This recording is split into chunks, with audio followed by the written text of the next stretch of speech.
was spaced out for trackers to find violence. He would listen to Beethoven and play the violin, and sometimes sat in his room in greater silence. Close his eyelids and picture the desires of burning fires and hurting the kids in his choir. There were no signs of friends, he was tired of being sick and tired of being hit by Michael. So one day he buys a gun, 2 for the price of 1. Goes to school to have a little bit of fun. In the middle of the cafeteria where other kids are, he looks around and thinks, should he do something this bizarre? Yes, there are too fast, you can go fast, but in the long run, there's still time to change the road you're on. Yes, there are too fast, you can go fast, but in the long run, there's still time to change the road you're on.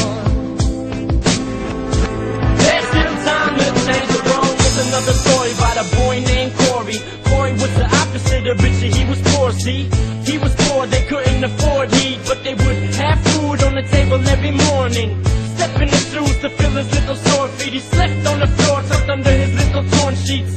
Mommy worked and daddy was sipping 40s. Mommy was too busy to spend a minute with Corey. See, mommy had 2 jobs just to barely support him, and daddy was too drunk so he always ignored him. He's sick of it, he wishes he lived in a mansion. He wishes he was rich and was fitted in fashion. He went to school and rich kids would always harass him. They picked on him and spit on him, you couldn't imagine. But this time Corey brought it, getting mad as a madman. In the cafeteria thinking, should he just blast him? Yes, there are too fast, you can go fast, but in the long run, there's still time to change the road you're on. Yes, there are too fast, you can go fast, but in the long run, there's still time to change the road you're on.